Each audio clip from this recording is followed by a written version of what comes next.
Hello and welcome to my YouTube channel. My name is Anu Hernandez and I tell stories of healing that connect us with the heart of Jesus.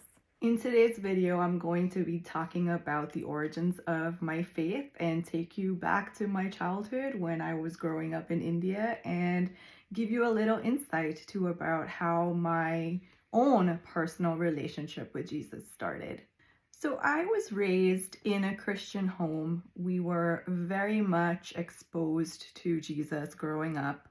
We were a very disciplined religious family. We did all the Christian things. I went to church, I went to Sunday school, and I was really given the opportunity to be exposed to different perspectives of Jesus and taught the foundations. And I'm really thankful for the structure and foundation that laid for me, because I think it's so crucial that when we have the innocence of childhood and when we are exposed to someone like Jesus at that stage of life, there is a natural inclination to just absorb and believe because of that innocence that we possess. But as I grew up, especially once I got closer to becoming a teenager, I felt like this dissatisfaction began to brew within me, and I wasn't happy or satisfied with just being taught about Jesus. I wanted something more. You know, everybody was talking about developing that personal relationship with Jesus, but I didn't know how to move from information to intimacy. I didn't know how to translate everything that I had learned about him and that I had believed about him. Like, there was not a part of me that questioned the factuality or genuineness of who Jesus was and the fact that he cared and loved me and sacrificed himself for me. But I didn't know, how do you take something that is general information and turn it into a personal relationship? So by the time I was a teenager or got into my pre-adolescent years, I was this concoction of dissatisfaction and curiosity, but also pain and trauma, because I had already gone through my own share of woundings and, just been through stuff already by the time I was 12 and 13 years old. And I felt very misunderstood. And I also felt very lonely because I was stepping into becoming a teenager and everything was changing for me. I started to have all these things start to bubble up inside me and have no safe outlet to go to. And so in that desperation, really, it was from a place of desperation and dissatisfaction that I was like, you know what? I'm just going to talk to him and I'm going to let him know that this is how I feel and these are the things I'm thinking and this is what I'm processing, and let's see what he says in response to that, if he will give me a response to that, if he can truly step into my circumstance and communicate with me and let me know that he's invested and interested in who I am and what I'm going through. And that really was the trigger of my first conversation with Jesus. I believe it was close to my 13th birthday that I read a book that was written by a Christian psychologist who was speaking on the matters of adolescence and, how to navigate teenage years. And that book really captivated my heart because I had never met an adult who understood the intricacies of being a teenager so well and could speak to it, not just to the child, but also to the family and the parents, about how to walk alongside and support a young person going through such a major transition in life. I started to ask myself and started to ponder, like, how does this person understand the things I'm going through? This is a much older man. He shouldn't know what I'm going through, or he could have forgotten, like many of the people around me, what it felt like to be a teenager. And I was very curious because he was also able to present it from a faith perspective, but also a psychological perspective. A human being can understand this. I'm sure Jesus can understand this, right? And so from there, I asked the Lord a question. My first question to him was, God, After reading this book, I want to be this person. I want to be an adult who's able to connect with other people, especially younger people, and really step into their darkness and really step into those places where they feel isolated, lonely, and wounded. And do you think I can be that? Do you think I can become this person? Do you think I can be a counselor just like this man when I grow up? I thought God was going to say something that was going to minimize me, that was going to invalidate me, but he didn't. He actually said, why not? If you want to understand another person, if you want to love them and serve them by being able to connect with them and relate to them, why am I going to say no to that? I trust you.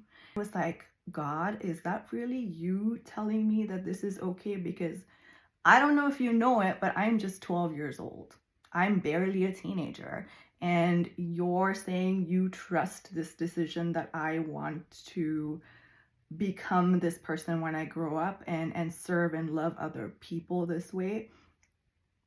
Okay, Jesus, I guess you have some type of confidence in me and you really care about me and you see things about me that I don't see. Although I had a feeling, like I had already began to sense that there were some big dreams and big things that God had put inside of me, but I didn't know if I would ever be able to make those things become reality.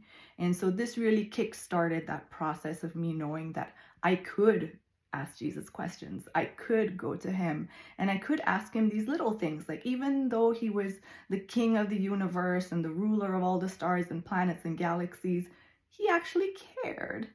He actually stepped in and he actually responded to this little girl's questions about who she could become when she grew up. What I loved about him was that he seemed way more eager to have a relationship with me than I ever did want to have with him. And I loved that because I think in a world where it felt like I had to make so much more of an effort to have people want to connect with me, like me, you know, being a teenager is not easy. And I'm sure it was not easy back then, and it is even harder right now. I always felt like an oddball, like a misfit in society. And so to have this person who wasn't even just a regular human being in this world, this was Jesus, the God that I had learned about all my life, say, hey, I like you. Like, I want to connect with you more. I want you to ask me these questions and I want you to tell me what you're thinking and feeling. It opened up this whole world. It was like this dry sponge that's like put out in the rain. It's going to soak up all the water, right? Like, I absorbed every bit of attention and affection that he gave me.